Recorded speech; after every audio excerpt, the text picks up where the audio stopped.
Welcome to Are You Mad at Me? I'm Vickie Morgan. I'm Josh Morgan. Welcome back. We've been away for a little while. We're back, baby. We did some pre-recorded episodes at the beginning of the month. Had no idea what the month would hold. And then, boy, were we happy to have those podcasts ready to roll. Yeah, that was a kind of a funny coincidence. We don't have to get into anything that's happened over the past month except for Self Publishing Month. Like that's the key thing, right? That's what we're here to talk about. Have you heard the podcast? It's called Are You Mad at Me? So we're going to give you all the updates, and this is going to be an overshare podcast, I can guarantee you, because this is my safe space. I haven't been able to do this for a few weeks. Our basement, our studio has been occupied, and so we haven't had this venting session or like, and because I feel like I have a community. I feel like we have a community of listeners that I just wanted to share my water cup that the kids got such a kick out of at the store. It's just the cup for sipping. Cheers. Should we start over? I would. Are you mad at me right now? I'm getting there. Yes, I actually am. But I get it. Like you're doing your thing. This is how Josh takes care of me. Okay, from the top. Self-Publishing Month. We had boot camps. October was Self-Publishing Month. October is Self-Publishing Month. Oh, it's still October, yeah. This is the second year that's been in place. And this year we had 2 free, very, very, very well-attended boot camps at the Newfoundland Public Library at the Arts and Culture Center in St. John's. They went fantastically. And just as a recap, last year we did the first ever Self-Publishing Month, and we had the idea to do workshops then. And we set them up. We were going to do them online, I think. I think we were charging $25 a person or something like that. And we got like one person that signed up. Yep. For 2 different classes, we got one person. I think they ended up getting a one-on-one. They didn't sign up for the classes. They signed up for one-on-ones because they missed the classes. But I think we had like 9 scheduled and 0. So this year we changed it up a little bit. We got in touch with the library to get some space, some in-person space. We did free classes, so anybody could attend, anybody from the community, and they were in person, and the library was all over it. They loved having the programming. They the AC Hunter Library in particular in St. John's, they shout out to Julia Mayo, who was amazing. Love her so much. Fellow Southerner. And they put it on their socials. They made an event. They put it on their website. They sent it out to the media. Sent it out to the media, so like CBC called, and we got like some, just all kinds. We did 2 interviews on CBC. It was amazing. 2 different shows. It was a morning show and the weekend morning show. And I think we ended up with a little over 30 people all together between the 2 classes. It was awesome. It was really, really fun. Yeah. Lots of really great ideas coming out. Lots of people at different stages of their writing process wanting help at very different stages, and it was really successful. Really, really good energy. And then, of course, we had open book. Well, you'll be hearing this on Wednesday. We had open book a couple of days ago, and it was phenomenal. And again, last year we had the first one. It was really great. It was a lot of fun. We met a lot of authors last year. We had like 10 or 11 people come out and read, and it was beautiful. But it was a smaller show. It was in a bar. It wasn't accessible. It wasn't accessible. It was on George Street. It was great. It was free space that was donated to us to use for the night. But this year since we were already at the Arts and Culture Center because we were doing stuff with the library, and we got some space donated. Thank you, Aiden Flynn at the library, and Chris Ball. Super helpful. Unreal. So they donated space. They put a ticket link on their website. They actually had, when you click on the ticket link, it would pop up and say, do you want to buy a copy of Vickie Morgan's Famous Sexy Writer book or a guide to self-publishing? Yeah. It was amazing. They had this beautiful little stage in the upstairs concourse, and we also, I just want to say, Robert Salzman at the Battery Cafe in St. John's donated coffee, tea, all the accessories, all the milk. He brought this little wagon full of milk and cups and lids and sleeves and spoons and dropped salt. It off. I almost said salt. And picked it up. Sugar, cream. He dropped it off for us because we don't have a car. Picked it up for us because he just happened to be in the area. He's amazing. Thanks, Rob. It was so great. So Battery Cafe. Already we love the spot, but like even after, especially after this, it was fantastic. Yeah. And it was just a matter of saying, hey, we're doing this this free event in the community. And he was like, what can I do? So, we actually got some help from Sobeys as well. They chipped in some snacks and granola bars. Sobeys and on Roadblock Lane. Things like that. Yeah. We had lots of snacks. That's Mundy Pond. That's our local Sobeys. And so we were very... So with our free event, we ended up having free snacks, free coffee and tea. Yeah. And it was beautiful. It was really amazing. So we ended up having like was it 17, 18? 19. 19 readers? 19 readers, yeah. Actually, we had 3 more in the audience that we couldn't get to because we ran out of Yeah. time. They showed up on the day. To be fair, they showed up on the day. We didn't have them scheduled and just couldn't get to them. Yeah. They were 3 people that heard about the event and showed up and said, "Can Yeah. I read today?" And it was for next year. Maybe we'll spread out more time. I'm not sure how we'll. I felt really terrible not getting those guys in, but It was really just a matter of time. Like we got up to 20 after 4. The event was until 4:30. It was 20 after 4, and we wanted to give everybody some time to mingle and talk to the other authors and look at the books and trade books and things like that, network. Yeah. And it was really just a matter of like, we can't physically get anybody else up on stage. They're like Chris at the Arts and Culture Center was super helpful. And but it was like, these people are all here to work. There's like a bunch of people here working for this. There was an art show going on at the same time too. So, but it was really, really a great event. When I walked in, there was all this lighting. There was a stage backdrop. There was a stage. There was a PA system, and there was a bunch of chairs set out front, and it looked like a real professional event. It was really beautiful. Yeah, they said the concourse, and I was like, I've never even been over there, but it was apparently they have the symphony orchestra plays. They had just done something for Halloween like the day before. So it's like a place where people have little shows. So when Aidan, I think maybe way back when Aidan first took over at the Arts and Culture Centers, because he is the manager over the entire province, and he's a very, very good friend of mine. He offered years ago, if you ever need that area, and I was, when am I ever going to need the concourse at the Arts and Culture Center? But I love visionary people like that who can see things for me, see me needing something like that, and offered it many years ago. And so when we got in touch with it, it wasn't like they were unbelievably supportive. They just swooped us up, put an arm around us, took care of us, and the media attention. So thanks to Madison Taylor and Jen White at CBC, they were phenomenal, and so it kind of sparked a few other things. We've got, I think, 7 libraries around the province that are asking to have us come out to their locations to do to do the boot camps. And my hope would be that we could also do an open book event so people could come out and read from their works around the province, because we have a lot of talent. And then, if I'm thinking really big, I'd like to go across Canada. That's kind of the next thing that, you're like, okay, aren't you happy with what we got? Like, well, that's the thing about living your dream, is it kind of sparks the next thing and the next thing and the next thing, and we're just really excited about that. I'm exhausted right now, but I'm so excited about all the stuff and all the writers that were telling me that they were inspired to talk to the other readers and the other authors. And there was people there were people who had just started their manuscripts who hadn't published yet, and it was really nice to see everybody at those different stages encouraging each other. Like, whatever step they were at, they were meeting people who were at the next step, and they were pulling each other along, and it was really beautiful. I really like seeing people come and read from their books that they've published. Like, they have like T.C. Bursey came and he read from his new book that he just published, and he had a hardcover version of it that he was reading from. But like, when people have the actual physical copies of their book that they've already published, like a final thing that they can have. But there's something really special about the people that get up there with like a sheet of paper or like a stack of like printer paper. And it's like, this is a thing I'm working on. Yeah. Like, there was 3 or 4 people last night, and last year too was the same way. Yeah. But like, Ida Linehan Young, who was on our podcast at the beginning of the month for 2 episodes, got up there and read something from an upcoming work, and it was brutal. Yeah. It was like, riveting. What are you doing? Yeah, everybody was on the edge of their seat going, what happens? And she went, I don't know yet. Yeah, what are you doing? What? But she trusts the process, and she knows that she's going to have those characters resolve, and, but she doesn't know how it goes yet, and that's so brave. She walked past me to go sit back down after she read, and I went, Jesus Christ, Ida. And she went, yep. When she came off the stage, I said the exact same thing to her, and she went, it was so phenomenal. And there was a couple of people at the open book last year who showed up with unfinished manuscripts, and this year came and read from their published work. Yeah. So that's like pretty special. So that's your whole thing about like, what are we going to talk about in a year when we talk again? And that's like, absolutely. that actually happened. So what triggers from this conversation today? What are you going to tell me in a year's time when you see me in a coffee shop? What if there was no barriers, no no obstacles whatsoever, and you could just dream big. What would you want to tell me in a coffee shop next year from this date? And I just love that, because it puts someone on a different frequency where things are possible, and they're excited about it, and they have a friend even in the future that's excited to hear what they've done. And I think that kind of puts people on it puts them on a little higher frequency. The room energy changes, and I really like that. So the boot camps went amazing.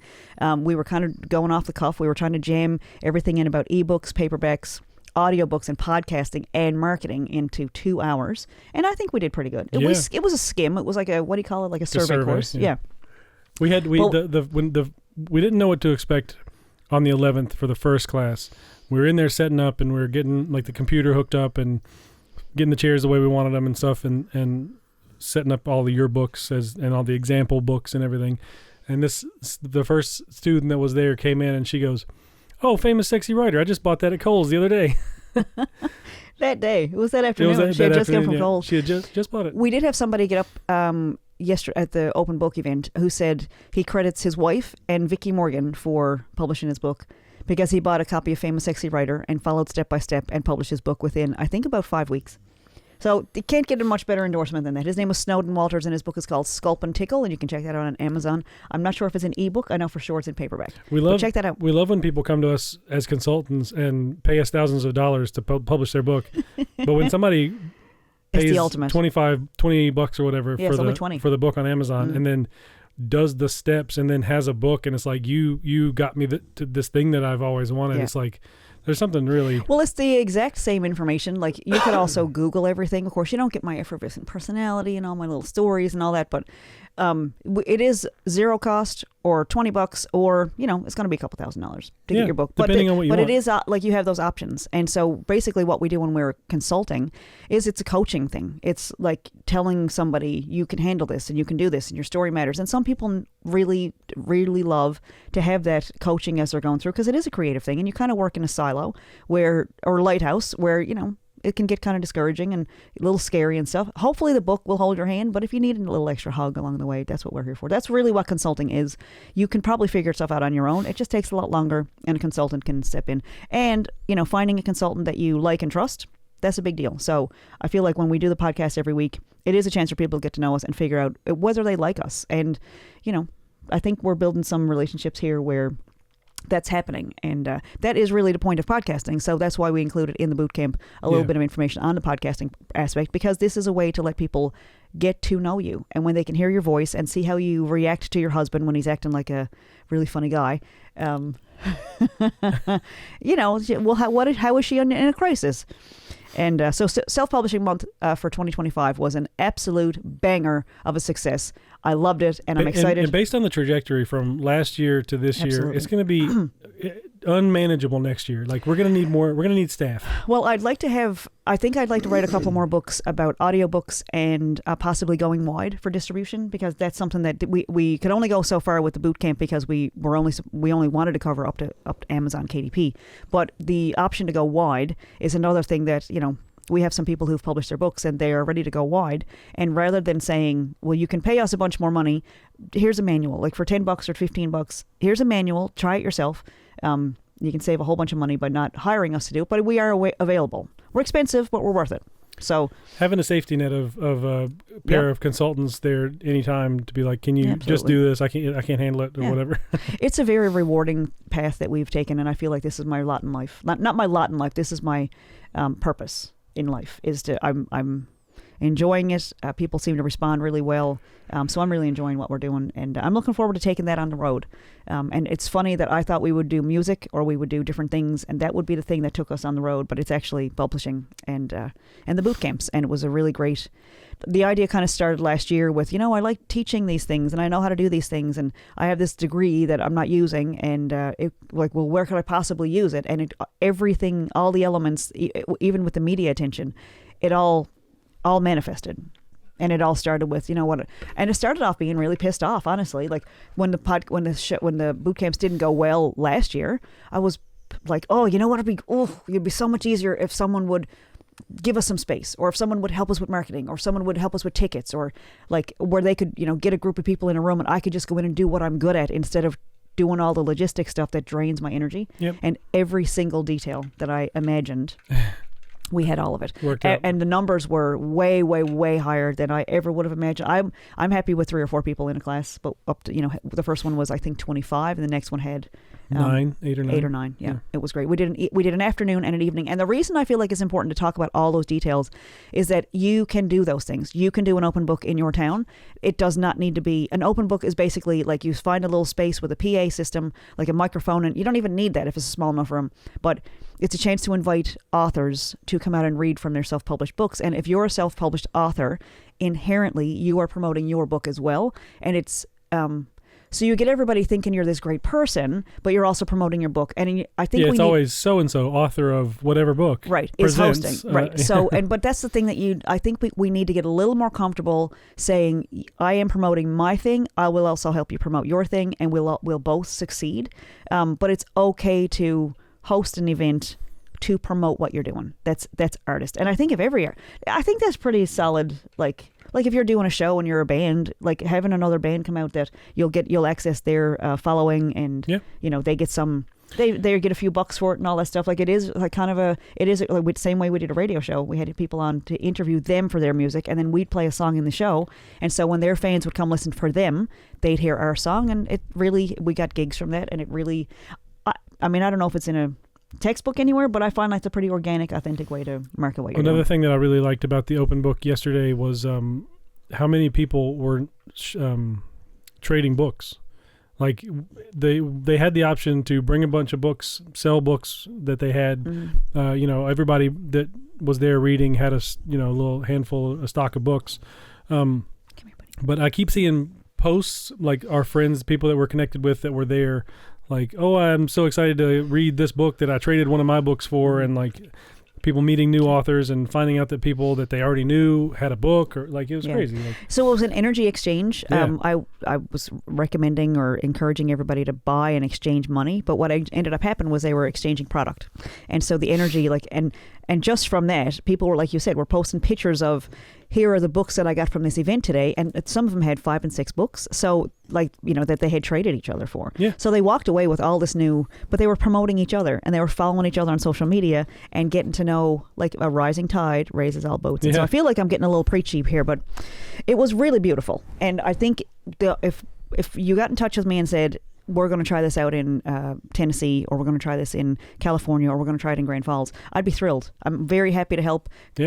Help with the organization part of it, because it doesn't take a whole lot. And if you already have a book, it's a good way to promote what you're doing. I will say, if you're a book promoter, go to hell. Like, keep yourself, like, if you don't write books and you're just trying to promote other authors and like charging them to do these things, shh, don't say anything. I don't want to hear from book promoters. Yeah, we love people marketing their own books. The amount of emails I've gotten saying, like, just scam stuff, like, I love your book and let me help promote it. Yeah, you know what? Nah. I'm more of an organic person, a little bit more hippie about that. Mm-hmm. If you bought the book and liked it, absolutely. But just for people who are like the craft fair organizers, not interested at all. Like, if you're not in the arena, you're not doing the thing. You're there to make money off of the backs of writers, and I don't know. I prefer it this way. That's just an opinion. It might not be right. I mean, I think it is, but it is my opinion, obviously, because I'm saying it. But I think that's what I'm enjoying, is that we are part of it. We got our hands in the clay. We're helping manifest the life we want, and we're attracting a lot of people into our lives who are on the same frequency, and I just love that. Yeah. So it was a really a great fun self-publishing month, and we're at the end of it, and this is our wrap-up podcast for. Yeah. Yeah. But then what's next? Like, where are we headed after this? Because I'm kind of thinking some library events around the province, and then, of course, across the... So we are in a process of applying for... I don't even know if it qualifies as an artistic tour, or... I think it would. I don't know why not. I'm not sure. So I don't know if there's like help from the towns, or help from the province, or help from the country, but we're going to find that out. And eventually, we'll hit the road with our kiddos and go out. And because the libraries are...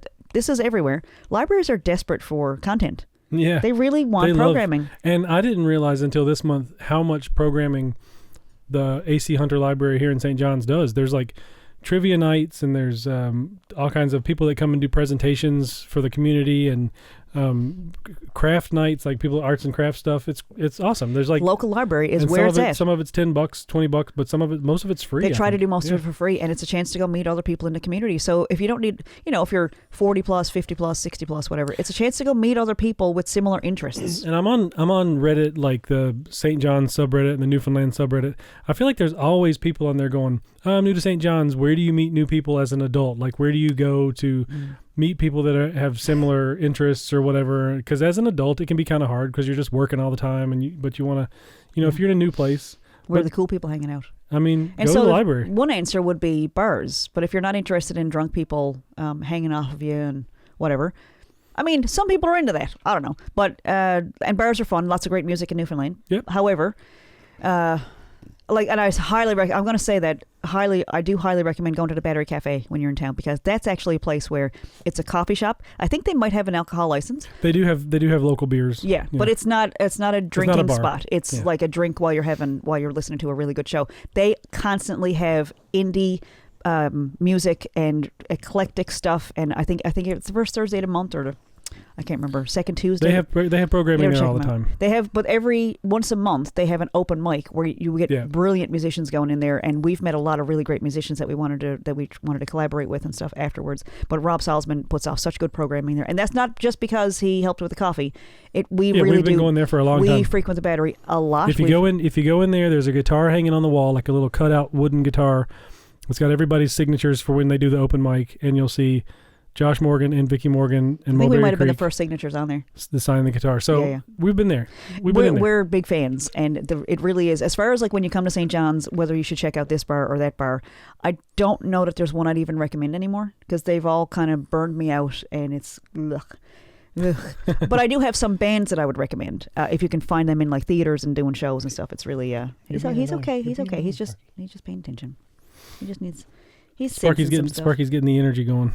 Yes, yeah. I think he might. I'm not sure if he needs me or if he thinks I need him. But anyway, you'll probably notice this big shawl that I have wrapped around me. It looks very nice. Thank you. Where'd you buy that? I made this.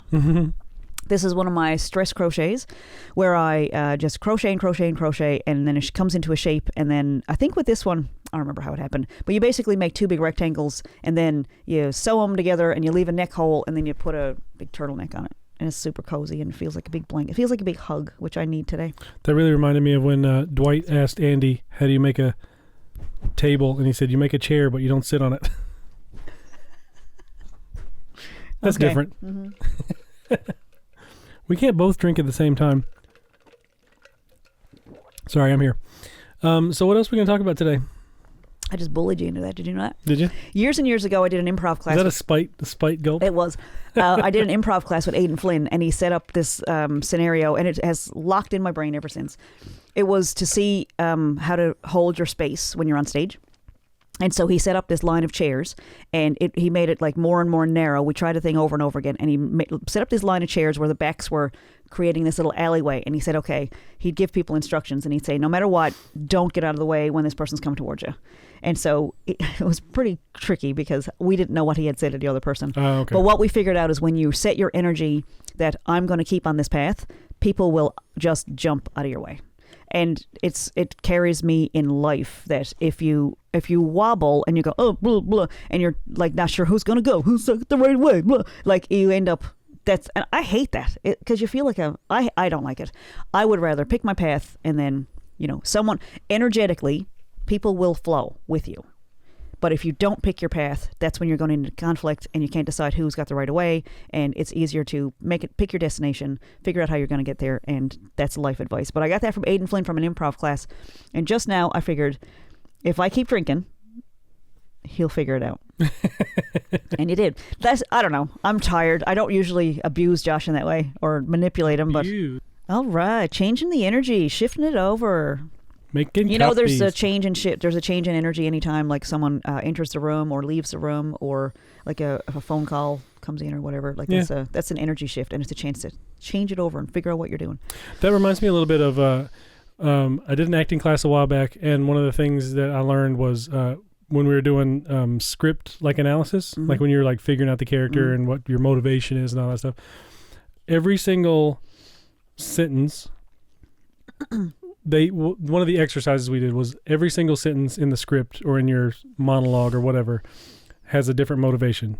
Oh. Like every sentence is its own little universe. So like when I watch TV and movies now, I watch them to see how they change every time they say a different sentence.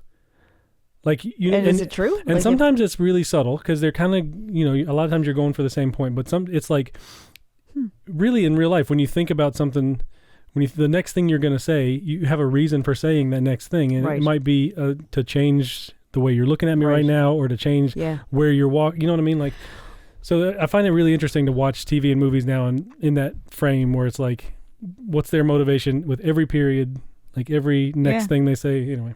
So I'm sitting on the idea of if you're waiting for the person to finish so that you can say the thing and you don't change or respond to them, I think that would be pretty dull to watch.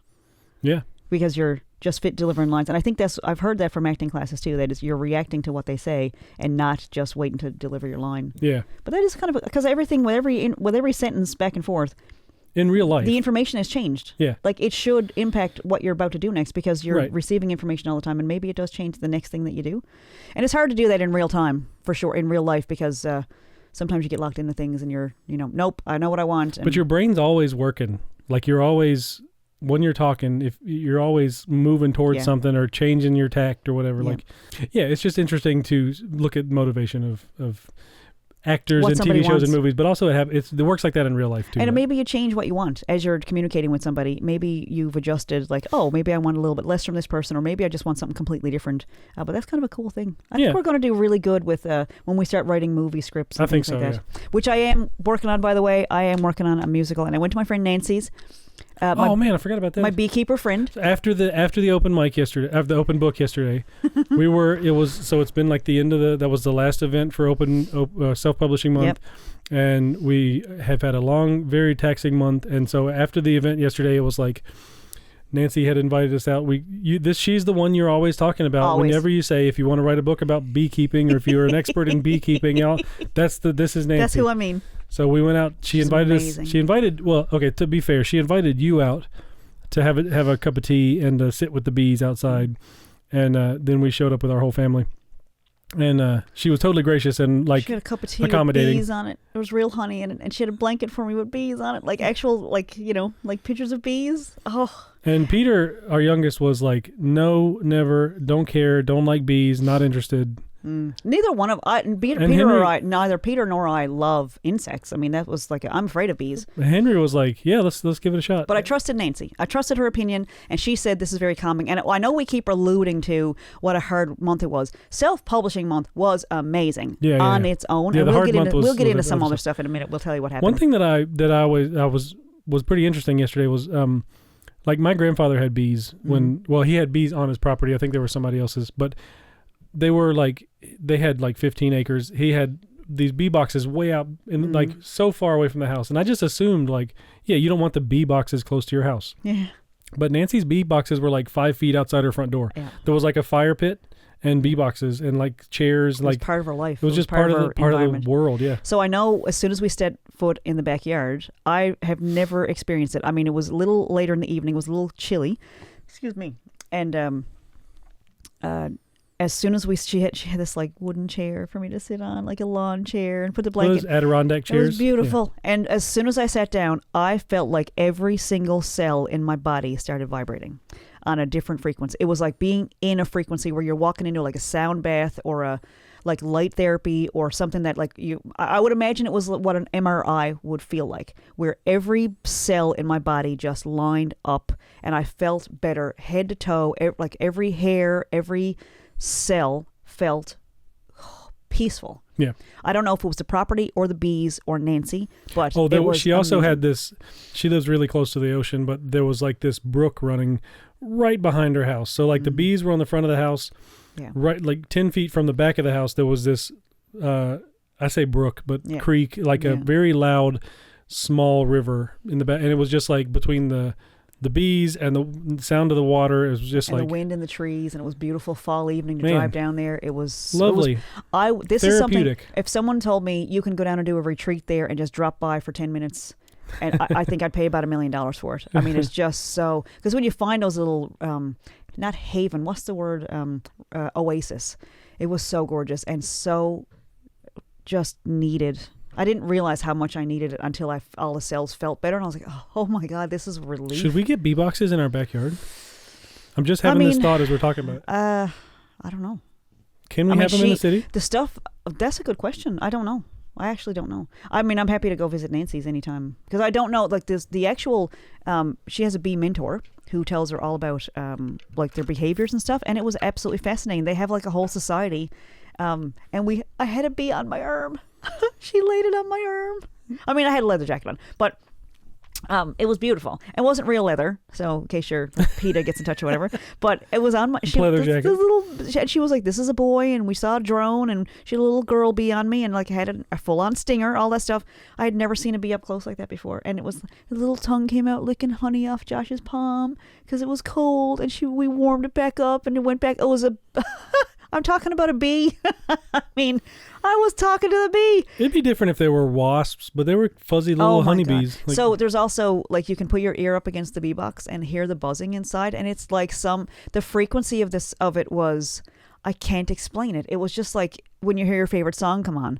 It was just the frequencies, everything responded to it, and it was beautiful. It was really nice. It was very therapeutic. I'm looking forward to her books about beekeeping. It was great. So should we end there? Yeah, that's it. That's it. That's our That's enough. So I'm going to do one quick, Are You Mad at Me? Okay. So this past month, we had, I haven't processed this yet. It's all still very, very new. It's still happening. Yeah, some of it's still happening.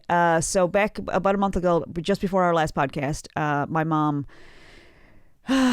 got very, very sick and stopped breathing on the way to the hospital in the ambulance. And when she got to the hospital, they intubated her and put her on life support. And I hadn't talked to her since Mother's Day. Mom and I have this very, really contentious relationship where we get on each other's nerves and we don't hold back, and we have a big, massive fight, and then we don't talk for a little while, and then we have this beautiful reconciliation, and everything is forgotten. There's no grudges, there's nothing, and we've had this relationship for my whole life. There's been times like where we've gone years without talking, and it was just like nothing happened when we made up. And so we moved back to Newfoundland to be closer to my parents because they were aging and I missed my mom. And the kids had a great relationship with them. I wanted my kids to have a great relationship. Like, I wanted my kids to know their grandparents. And so the first day we pulled in the driveway, we pulled up to the drive, up to their house, and my kids had never met them in their whole lives, and they just ran in like they had been there forever.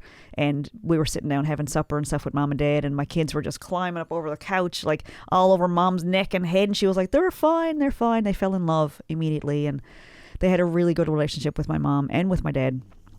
And however, in the past year or so, my dad's mental health has been deteriorating very quickly, and Mom, I knew, like, I had a pretty good hunch of what was going on. I knew Mom wasn't mad at me, but she had been kind of not really calling very much, and I kind of knew, like, through the grapevine, that there was some incidents happening, like Dad was getting lost when he was driving and forgetting things and really, really slipping and doing some risky things, like, shooting rats out of his back window with a 12-gauge shotgun, and he'd going fishing and getting lost, and insisting on fishing by himself, and really just Mom was at her wit's end, kind of navigating him. And I think she knew. I figured out about 6 weeks ago, because I had kind of assumed, I guess Mom doesn't trust me with this information, but I think it was the opposite. I think Mom really trusted me, that she knew that if she called, I would step in and help. And so we hadn't talked since Mother's Day, and before that was Christmas. So not a great year for communication with Mom. And so when I got the call, it was, your mom's in bad shape. She's at the hospital. She's on life support. And so we rush over, and she was, completely sedated. They put her in a drug-induced coma. And but she was kind of getting agitated because she was afraid she had cancer. She was afraid to go to the hospital at all. And so what I was, they tell you that people can hear what you're saying. So I leaned in and I said, Mom, you're come back to us. You don't have cancer. You don't have cancer. You just have an infection. You're going to be fine. And she seemed like she kind of relaxed, and she was looking at me like in a coma. Like, she kept waking up. Like, I don't know how much medication it took to keep this woman down, but she was kind of coming to herself and struggling and kind of pulling at the tubes and stuff. So I would say, Mom, you're okay. And I was talking to her like I talk to my children when they're scared. And so she was on life support for she seemed to kind of relax, and then she was on life support for a few days in intensive care. And then they moved her over to critical care, and she was still like sort of awake where she could actually talk and stuff. And then I had this idea to go into, when she was still in intensive care, I gave her a notepad. And this is more for the archives for my own purposes, because I want to know while it's still fresh. Like, I want to come back and revisit these memories. But I did have an idea one night to give her a piece of paper and a pen, and she started writing, and her hands she was still very sedated, lots of steroids and antibiotics and all those things. And so she was trying to write, and she was getting really frustrated because she couldn't, her pen was going all over the place and stuff. And she started writing, they said you've been here every day. And I said, like, are you, where else would I be? And she, a little tear in her eye and whatever. And then she started drawing a heart. And I said, I was like, this is not possible. Like, Mom was not sappy. We were never sappy together. It wasn't a relationship where we said, I love you very often. We tried in the last few years, but, it was kind of we were very tough, real tough women, tough dudes, tomboys. And so she was drawing a heart on the paper. And I said, are you trying to say I love you? And she went, and I said, Mom, don't. Like, we're not doing that. You're fine. Like, when you get out of here, I'm going to talk to you every day. And she said, nope. And she could get some, noises out. And she said, nope, not every day. And then she was reaching up and touching my face, which is unusual for my mom. She was very, very cozy and cuddly when I was a kid, but we haven't had that relationship for a really long time. But she was touching my face, and she said, you didn't do anything wrong, which cleared up, years of trauma. So I started crying, and she started crying. And when she finally woke up, when she finally came out and they took the life support off and she was able to breathe on her own, she went to critical care for a few days, and then she went over to a room, and she needed oxygen the entire time. So basically for about 30 days, we had time with my mom where we could go visit her at the hospital. She was only 5 minutes away. We could go bring her meals. Josh was preparing lots of meals. He made her meatloaf one night, and I thought she wanted to marry him. She was so happy with the meatloaf. She devoured it. She loved it. I was making homemade bread and cups of hot tea, because the tea at the hospital tastes like bog water. So we were bringing her over like cups of hot tea and home fresh, fresh homemade bread, and making her meals and bringing them over. And we actually had time together without the stress of my dad being around, honestly. And she wasn't in a rush to go home. And looking back on it, I wonder now if she knew she wasn't going home. But she had conversations with all of us. Like, I didn't consider them final conversations. I just thought we were really getting everything out in the open and moving forward. Yeah. And the plan, like, she was getting better. She took a turn, and she had some fluid on her lungs. They gave her a whole course of antibiotics, and she was fine again.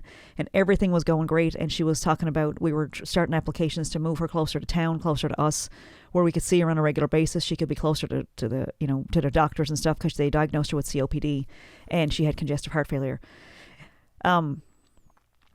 But we knew we had at least some time left with her, and so we were in the process of applying for, housing and different places for her to live. And she wanted to take care of my dad, who just got diagnosed with Alzheimer's, but she wanted to take care of him. So we were in that process of, okay, this is going to be new. What's it going to be like at this new place? And then we got a call on Thursday that my mom needed a procedure.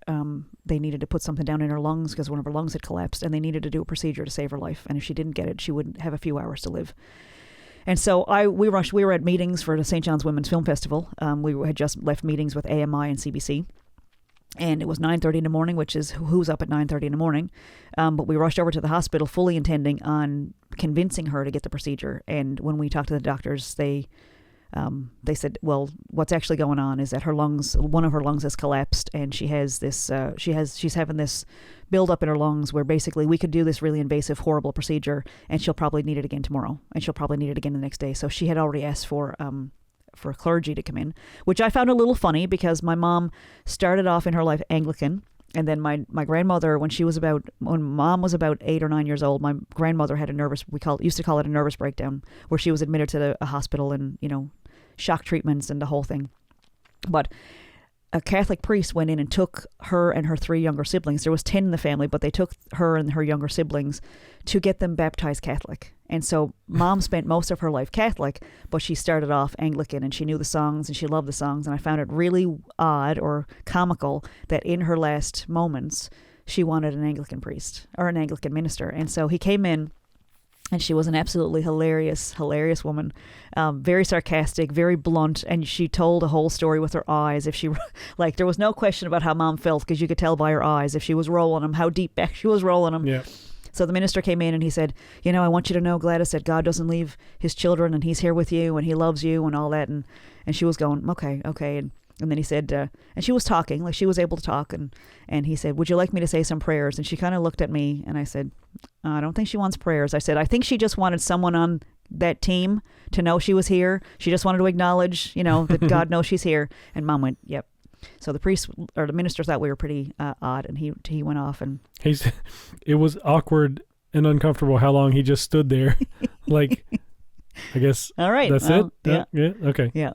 So it wasn't emotional. It wasn't like a big, dramatic thing. It was just she knew what she wanted. She did not want life-saving. She didn't want to go back to ICU. She didn't want him to do, the CPR and stuff if she did stop breathing, because we knew that's what's going to happen. She was going to get exhausted, breathing on one lung, and eventually she would exhaust herself and suffocate.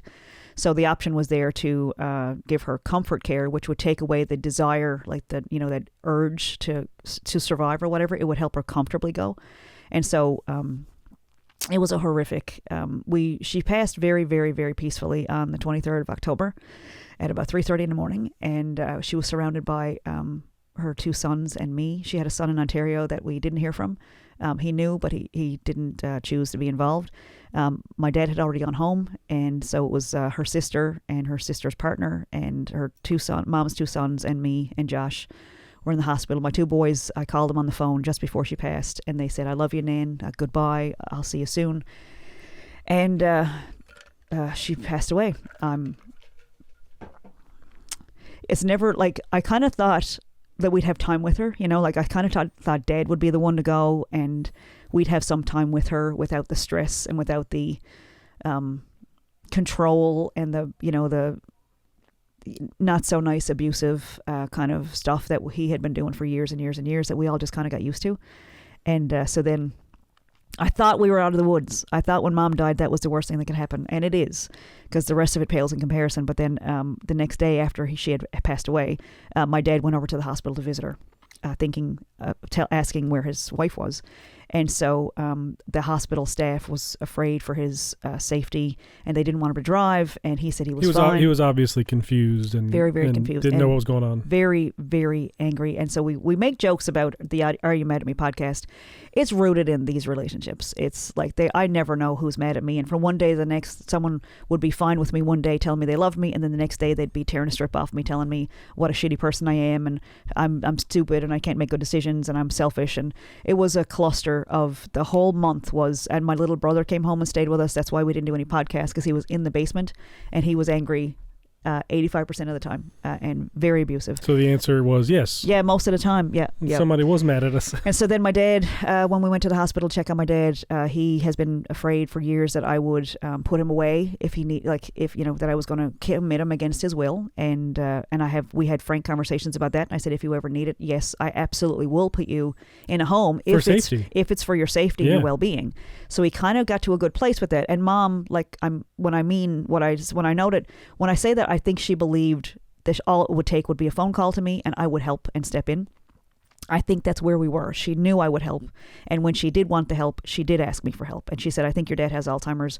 Can you help us find a place in town? I want to be with him. I want to live with him in town so I can be close to the doctors and get him the help he needs for as long as I can. So the nurses on the floor that my mom had been on for a month were very concerned for his safety. And so we couldn't stop him from leaving the hospital. We called the mobile crisis unit. We had to put in a report for adult protection, and he was put in on an involuntary 72-hour psychiatric hold. And he is now, I know I'm talking out of school, but these are things that I think there are other people who have been through these things. And when this started happening, when Dad got into the new mental health facility, I wanted to go on Amazon and say, is there a book for somebody who has been kind of an abusive person, who has deteriorating mental health, possible dementia, possible Alzheimer's, with somebody who has just died or who is palliative? And I don't know, I didn't do it but I was so desperate to talk to somebody who understood. So I called the Alzheimer's Society I called people who had been through it, family members, because there's a whole history of Alzheimer's and dementia in my family, in my dad's family. And so it was a very, very difficult time, and you would think that's the end of the story, but it's 100% not the end of the story, because then the fighting started between me and my brothers, who just are, I don't know what's going on, but like my dad had a whole lot of guns. And when we called the police for the mobile crisis unit to show up, the police were concerned that there were guns at the house. I knew that Dad. I had a hunch. I didn't know until I was actually in the house, but I had a hunch that Dad would never go willingly if the police showed up at his door for a wellness check. So the RNC suggested that we go remove the guns so that we didn't need to worry that he would come back after us, because he was very angry at myself and Josh. So we went to his house and we got his guns. And as it turns out, he had a handgun. He had a pistol. So there's like, if you imagine that there's a doorway, you go up to my parents' door and there's a porch, like a step that you go on and you knock on his door. And where my dad spent most of his time was in this little office where he played music and he had his computer. And in that office, he had an unsecured, he had a license for it, but he had an unsecured handgun with the ammunition in a same container, unlocked. None of it was locked. It was in the exact same container, and it was over where you would, like, if somebody knocked on the door, he had full access to the top of your skull. It gave me, like, I'm still having nightmares from it. We removed the guns, and for some reason, my brothers, older and younger, have decided that I took away his manhood or something, so they're very, very angry. And they thanked me at first for making the call to get him the help that he needs and to get him in a safe place. And then they switched on it. So, like, you got to kind of wonder when this dementia starts and when these personalities kick in, because it's like, I have children. This person is very angry. He made threats against my family, and he's certified in the hospital now on a psychiatric unit, and are not letting him out for a long time. But they wanted to make sure his guns were okay. Like this, I don't know if this is. We got to make sure he still has guns. Well, I don't know if this is a slice of life in Newfoundland or in Canada or in the world, but like, you, at some point, the fact that he was shooting rats with a 12-gauge shotgun out his back window for the last year, and, from inside the house, and bragging to everybody about it, and nobody said a word. We all just went, I mean, that's just how he is, and nobody wanted to piss him off, right? Nobody wanted to be the person to say, because then Mom would have to stay there with him in his rage and with his anger and with his guns, because you can't just, the guns don't just disappear. But everybody knew he was doing that, and nobody said a word. So he didn't take her out with a gun. He neglected her until she died in the ambulance. He didn't take her to a doctor. He didn't tell anybody that she was sick. And it wasn't until somebody was up at the house for a different reason that they saw how sick she was and forced her to go to the hospital. But based on what he did, he kept her home until she was literally 20 minutes from death. And then they brought her out. They revived her in the ambulance. They put her on life support. So these are things that, like, looking back, maybe there was some signs that there was some stuff going on that maybe wasn't safe for my mom. And she was very loyal, and she would have wanted to not cause him any distress, but she was also very scared of him. And that's dishonoring. That might be dishonoring her memory. But for women who are going through this, for children who are, for adults, I'm staring at a book on my shelf right now called the Adult ACOA source book, The Adult Children of Alcoholics. And I hope my brother took a look through that while he was in my basement for 30 days. That these are very common stories, and you have to go with your gut, and you have to keep yourself safe. And it's not hurting somebody to keep them safe. When your mental health starts to go to that degree, and you are a danger to yourself and other people, it's cruel to leave them in that. Changes have to be made at that point. Someone has to be an adult. It is very difficult. It was not an easy call. This has been absolute hell on my entire family, on everybody involved. And so here we are with, like, by the way, since my mother did not have any plans in place, she is still sitting at the funeral home. We are going to Carnell's funeral home on Freshwater Road in St. John's, Newfoundland. Carnell's claimed the body at the hospital and is now refusing to do anything with her body. They will not post an obituary until they get half of the full funeral cost and a credit card to secure further payments. They will not touch her. We set up a GoFundMe. Josh set up a GoFundMe. they will not post the obituary and the link to the GoFundMe. So they're actually, like, we could probably raise a bunch of money if it was on the website, because a lot of people have been going looking for the website for the obituary. They will not do anything. Apparently there are other funeral homes in town that will not treat people like that, but they've been reminding me, we are not doing anything to your mom until you show up with $6,281. And that is not a fancy funeral. That is standard, the cheapest casket that they had, no flowers, one day, like, it's the absolute base model funeral, and it's over $12,000, and there is no choice. And when I called him today, there's no change. So at this point, my mother has been gone. She passed away 4 days ago. Nothing has been done. There is no funeral. We are not. I'm free to grieve, obviously, but that process, that tradition of visitation, having a service, putting her in the ground, nobody's looking forward to it, but we can't do it either. Yeah. Like, that's stunted, what's that word, disenfranchised grief, where you can't even go cry because you got to save it up. You can't do it because it's not over yet. We're not at the end of the road yet, because we still got to bury her. We still got to get her into the church. We still haven't gone through that emotional thing. And then the funeral, the theme of the funeral is going to be, are you mad at me? Because I don't know who's going to be violently angry there. And it's been a lot. It's been a rough month. So I'm really grateful to every single person that has reached out, that has donated to the GoFundMe, that has called to see if we need anything, that showed up at the self-publishing events. There's been a lot of support outside of your family, which is amazing. Strangers. Yeah. The love and support from strangers that didn't even know my mother have just wrapped themselves around me. I have felt so much love, and it was how we were able to do the things that we had scheduled. I didn't want to let everybody down, and it was also really nice to have something to to actually concentrate on. Yeah. But these, I'm kind of done now with, I don't need any more distractions. So if we could just keep it a little bit sensible for a little while, that would be really great. We might be back to see the bees again soon. Yes, and now that we know where they are, that was really helpful. But it has really been a very trying month, and of course, Mom passed, and that's a whole... I don't think you're ever prepared for that. That's hard enough. As my mom would say, it's all bad enough. Yeah. But everything just kind of kept layering on top of it. I think so energetically, and as far as taking care of myself, I have the tools. I know how to meditate. I know how to take space. I know how to do self-care, and how to, journal and express my feelings. And at the end of the day, a lot of this stuff I would never have let anywhere near me.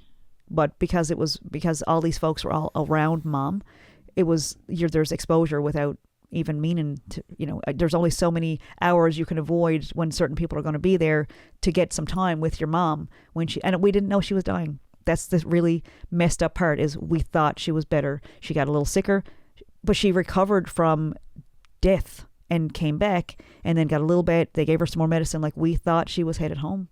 And so that call was like, you got to be kidding me. How is this even possible? But anyway, I will say that the past month, without Josh Morgan, would have been impossible. I don't think I would have made it through the first day. Josh has been an absolute rock, and the voice of reason, and supportive, and going without sleep and doing whatever we needed. And he's been absolutely amazing, mediating when the fights would happen in our house with my brother. Oh, and there was really fortunately, right before your mom went into the hospital, I got a new job. So it was for the first couple of weeks, 3 weeks or something, I was doing 12-hour weeks, 4 or 5 days a week. Yeah. So he'd come home, which was great and fantastic, and I was really, really enjoying it, and the money's great and all that stuff. But it's also.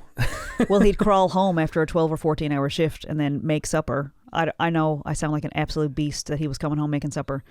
But there was nothing left of me. And then we would go to the hospital and visit with Mom and bring her some food. And it was dropping at the hospital. Oh, yeah. And Mom would say, take him home. He's tired. And she was there in the hospital on steroids and antibiotics. She'd say, he's tired. That's the same for him. But man, what a funny... It was every individual little thing was this would be a lot to deal with. But then it was 10 individual things all at once. Well, I used the wrong word. I wrote a song called Jimmy Glenn, and I'm kind of wondering, I feel really paranoid right now, they're going to watch this, and it's okay, because No, they're not. This is my safe space. They might. You don't know. But I wrote a song called Jimmy Glynn that, people seemed to like or whatever. And it was about my brother who had been emancipated at 16 from his parents because Dad was such a great guy. So we had somebody, my friend Sarah, got in touch with him and said, your mom's in really bad shape. Here's Vickie's number. And he called. And so we arranged for him to fly down from Quebec, and he wanted to stay here because he didn't want to stay at my dad's. And so we stayed here, and we stayed up all night. That first night we stayed up till 6 o'clock in the morning and had a beautiful conversation, and we were gonna work it out. And then the next morning he got up raging, mad, and the amount of times, there's a lot of that, ups and downs. The amount of times in the past month that I have peed in my pants or had just feeling weak from my heart pounding and feeling like there's no air in my lungs because someone is screaming at me. And intimidating me and standing over me, yelling at me and telling me what a piece of shit I am has been. And not just from that brother, but my older brother in the hospital was yelling at me. We were watching her, like I had just seen my mom after a year on life support. And my brother came out yelling at me because I mentioned to the doctors that my dad might not be great for asking for medical advice right now. Mm-hmm. So I want to be as real as I possibly can because I feel like there might be people who have been there or who might go through it. 100%. Yeah. And might refer back to, you know what, this is normal. People fighting with the person who's making the decisions, who I know I'm not coming from a mean place. I know I'm coming from a place of love. I know it's concern for my dad, taking care of mom, doing what she would have wanted, to take care of him, not to obey him, not to cower to him or be afraid of him anymore. He's an older gentleman. He's a lovely person, but he has these mental health issues that need to be addressed. So instead of sending him home to his place alone after his wife died, he's been in a safe facility where they're feeding him, they're cleaning him, they're making sure he's okay, they're checking his vital signs, instead of leaving him, because nobody wanted to talk to him when he went back home after mom died. That's probably why he showed up at the hospital looking not for her body. He wanted to talk to her, looking to visit the day after, and was confused why the nurses wouldn't let him talk to her. So it was like, this is the biggest Are You Mad at Me segment that I've ever had, but I feel like it's necessary, and I have like a lot of feelings and a lot of stuff going on right now that I need a creative outlet. So there's probably going to be some songs and some books and some different things because I knew I wanted a book in that situation. And I think I might change just for a very brief period. I think I might put a book out as Vickie Linegar so that nobody's confused about who I'm talking about because it's not secrets. Secrets kill people. Exactly. Keeping these things in and acting like, oh, if the outside world ever knew. If the outside world had known, maybe she wouldn't be gone. Maybe she wouldn't have gotten so sick. Maybe she wouldn't have spent the last year of her life terrified that somebody was shooting a 12-gauge shotgun in the room beside her. It was terrorizing, and it was not okay. And someone should have spoken up, and everybody knew. I'm guilty too. I did a comedy set about it. I posted it online, and I waited for them to find it and get mad. And they never did. I joked about how Dad was diminished capacity, that he was getting lost when he came to town, and we were all acting like he was okay. Like I actually, this is where I guess maybe a little passive aggressive. It probably would have been better if I had just called the RCMP and said, instead of doing a comedy set about it, how about you go do a wellness check? But it was complicated because Mom didn't. That's the thing. Mom was so scared, and you were worried about your mom's safety. And Absolutely. Once your mom wasn't in the house anymore, it's like, well, now there's a safety thing that's not there anymore. There are things that once you ring that bell, then you have zero access. And so I knew that also. So I know Mom wouldn't have wanted, because for two reasons. She didn't want him to be upset, but she also would not have wanted to stay there with him after they went and questioned him about guns or about safety or anything else. She'd still be there after the cops left. So to give you some perspective, my brothers are 53 and 54 years old. And when they were babies, I mean toddlers, 2 or 3 years old, my dad, with this restricted handgun that he had in his, overlooking the porch, up till a couple of days ago, years and years ago, he was shooting rats in the house in the cupboard with a handgun while my grandmother was there. And my grandmother, who I know was watching, her name was Vickie too. And he hated her for the rest of her life because she called the police and sent him down because she was concerned for her grandchildren's safety, because somebody was in the house shooting rats with a handgun, and we weren't allowed to question that. Of course he's a marksman. Of course he's really safe. Of course he knows what he's doing. There's no such thing as ricochets. There's no such thing as jammed chambers. There's no such nothing. What could possibly go wrong with 2 toddlers in the house and a handgun being shot into a cupboard, shooting rats? I mean, just based on the germs and what rats carry, that it was in the house in a cupboard instead of, like, I don't know, a rat trap. So my grandmother, her whole life, he talked about this like just last week. He couldn't sleep because he was thinking about how my grandmother ruined his life. I mean, this is anger that you can't 50 years ago. You can't compete with that. Yeah. He was mad at my grandmother for reporting. So that's how we all learned, if you want to make my dad hate you, question the guns, question his gun skills. Guns are in Canada are supposed to be secured in a separate cabinet, and secured ammunition. None of that was going on at my dad's house. He had a loaded gun in the porch, and he had a handgun overlooking the porch. Why would you even need that? Did he forget? I don't know. But who wants to take that chance? For those police officers, my dad called me a week before this all happened and said he couldn't walk. He was very confused. He wanted me to send my brother an email to tell him he was hurt. And I was like, why haven't you? Oh, and just There's a lot of questions. Incoherent. So I said, all right, obviously he has had a stroke. I called an ambulance. I said, my dad, he's got some health issues. He's got a blockage. Like, we think he might have a stroke. He's just been diagnosed with Alzheimer's, and he's saying that he's been hurt and he he's can't by walk. himself out of town. Yes. Yeah. And so they called him to ask if he wanted an ambulance, and he said no, and that's all that happened. My only recourse was to send the RCMP for a wellness check, and I didn't feel safe sending officers to the house because he would be scared, and I didn't know what he would do. I had no idea that the gun was up in that room, overlooking where they would be knocking on the door. I, in good conscience, I'm so wonderful, look at me, I'm such a good person, but like, there are police officers out there risking their lives. You might not like police officers, and that's your choice. I, in one day, had 3 different interactions with 3 different detachments because they had to help my family in 3 different ways. They have families, and they deserve to go home to their families without their brains being blown out by someone that nobody called about. We all knew, and we are all responsible for anything that he might have done. It's like, this is your civic duty. When people get older, it's not cruel if they have diminished capacity. Why do they need guns? He couldn't hunt anymore. I mean, someone suggested maybe he's shooting the rats because he can't go out hunting anymore because he used to get lost when he'd go hunting. We all knew, and nobody said a word. Everybody went along because we didn't want to send home an enraged person to our mom where he had guns in the house. It's a disgusting combination of details that we all went, no. And if somebody spoke up, the amount of times I've been yelled at in the past couple of weeks suggesting that we might remove the guns was like, and then it eventually someone had to be an adult. And when I got scared and almost chickened out, Josh is a very rational, very capable human being. And I'm really glad that you were there I'm glad you were there. I'm just glad you were there because it's just been so much.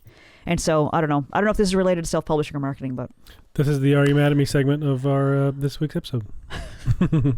We had an RNC officer in the house, and he goes, "Hey, you guys got some nice gear here. You guys in a band?" We're like, I got a podcast called Are You Mad podcast. at Me? And he laughed because he was currently escorting my brother out of the house. Yeah, by police escort. So that's been our. But anyway, thank you to our children also who have kept the house going. At one point, I'll also tell you that my favorite dog. We have 3 dogs. One of them's my favorite. While my mom was dying in the hospital, we called home and did a video chat with our kids to see if they were okay. And one of our dogs, my favorite, Daisy, was having a seizure. And so I didn't know at the time. My son told me afterwards that he sat with her for hours because he was terrified she might die. Turns out that what happened was my brother came down in the basement, left a big pile of weed, so edible caramel weed in his bag while we were at the hospital and just didn't bother to tell us. So my dog overdosed on edible caramel. So she is okay times. now. She is okay. She survived. She survived. It's been a lot. It's been a month. It's been a month. Yep. So but next week is November, and this is going to be it's going to be none of this. It's all going to be in the past, right? We're going to be looking to the future at our next steps and next positive things we're going to be doing for self-publishing and writing and music and creation. And I will say that one of my holdbacks, I'm sure there are people going, she holds back. My mom has been the one person that I have been afraid of disappointing, and I have held back. There's been stuff that but now that I don't need to worry about getting that call that she died or is dying, I feel free. Like, that fear has chased me my entire life since as far as I could remember as when I could start to talk. My biggest fear has been, what would I do without my mom? And it's as bad as I expected, but now I'm free. There's nothing else. Aside from my children and my husband, there is nothing else. There's no, looming, what if this happens? You couldn't handle this. I can handle anything. 100%. She was amazing. And I've got so much of her personality. She was a writer. There is a GoFundMe. We did put the obituary on the GoFundMe just in case it never gets to be on the funeral website, because I'm not sure. Somebody should be able to see the I'm not sure if the funeral is. I'm not sure if the family is going to take it over and do a brand new plan or whatever. I have no idea what's going to happen. But so stay tuned on that one. But I did post her obituary on the one that I wrote, because she was very talented and she was really good at a lot of stuff. And she wrote stories. She told me this in the past couple of years, that she used to write short stories. And we used to call them scribblers. And I don't know why. This doesn't even make any sense. But she would fill out the scribblers with short stories, and she would put them in a mailbox at the end of her driveway. Now, so that was back in the days when there was a postmaster who would come around and put the flag up when there was mail, and you could mail things from your box.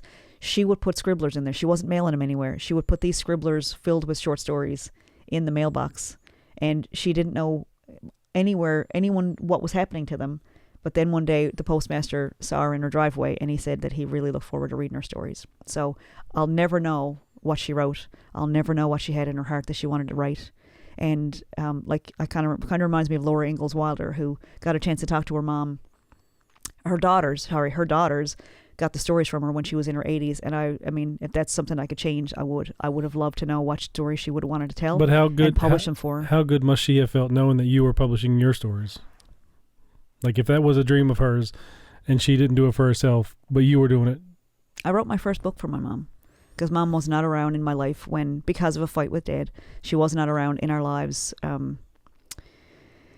when Joe died, when we lost Joe. And so I wrote that book because it was a way to tell her what had happened without actually sitting down and having a conversation. And she does have a copy. It was up in her house, and she said she couldn't read it all the way through because it was too sad. So she's with him now. I absolutely felt him in the room when she was about to pass. And wherever we go, whatever happens to us, I know that body at the funeral home is not my mom. So that marketing doesn't work. That showmanship, that salesmanship does not work on me. That is not my mom at the funeral home. Emotionally, we get that. But she's with me, and I feel her with me. And now I can talk to her anytime I want, and I don't need to worry about pissing off my dad ever again. It's done. Like, I get my mom anytime I want, and she's with me all the time, and she's right next to where Joe is in my heart. So, I have regrets. I'll tell you that. I have regrets. I did the best I could with every piece of information, but I could kick myself for the time that she put in, afraid, with somebody. Just he was deteriorating too, but the fact that she went through all that, that will haunt me for the rest of my life. What she went through in those, but also we had this gift of a month in the hospital where we could just go down the road and see her any time we wanted, with no interference, with no fear, where she was completely taken care of, and all the nurses absolutely loved her. And the amount of people that have come up to us and said, "We loved your mom. We're so sorry." I mean, she was a patient that stood out. She was lovely and funny and pleasant, and just, she'll be missed. Whether people are going to, whether my family is going to allow me space to grieve her or say that my feelings count. At least I have my podcast, and I have my own family, and I have my own life, and I will keep space for myself to grieve. I don't need anyone's permission for that, and I will grieve her the way that I find the most helpful. I will honor her for the rest of my life, and I'm going to do a lot of tributes, and I'm going to honor her in a lot of ways that people might not everybody in my family is going to appreciate it. But, I got another song that I wrote just last year that was kind of the same theme. Like, I'll honor people the way that I do. And there's going to be people out there who that's going to connect with. And I'm not going to please the people that I was born into. That's just, it's okay. I'm okay without that family of origin. I did a lot of therapy. I've done a lot of work. You can be okay without your family of origin. They might not ever accept you the way you are, and that's okay, because you find your community. You are listening to your community right now. We are people that think you're awesome. And so keep listening. Yeah. Write your books. Tell your stories. And if you're scared, know that I am too. And it's okay to keep on going. Scared doesn't mean you stop. Scared means this is your body letting you know this is some stuff that you might need to work on. But tell your stories. They're important. Your voice matters. Your opinion matters. You're welcome here. Take up space. Take up space. It's okay to take up space. And it's okay if people get mad at you. There's worse things. That's right. That's all I got for this week, Josh. Thank you for letting me... this is really more for the archives for me, so I can listen back to it when I have forgotten all these things. And, it was really special to have all that time with her. And I'm so grateful to the nurses on 4 South A, and they actually moved her up to the obstetrics and gynecology unit for the last few hours of her life. And they were gentle, and they answered all of our questions. They were unbelievably supportive, and they took such good care of my mom. And I wish we had more time with her, but that was just not the way. And so I'm going to say it out loud in case she's in the room. I love you, Mom. Thanks for listening to Are You Mad at Me? That's episode 49. I'm Vickie Morgan. Love you. I love you too. Thanks for listening, and we'll see you next week. Please keep writing. See ya.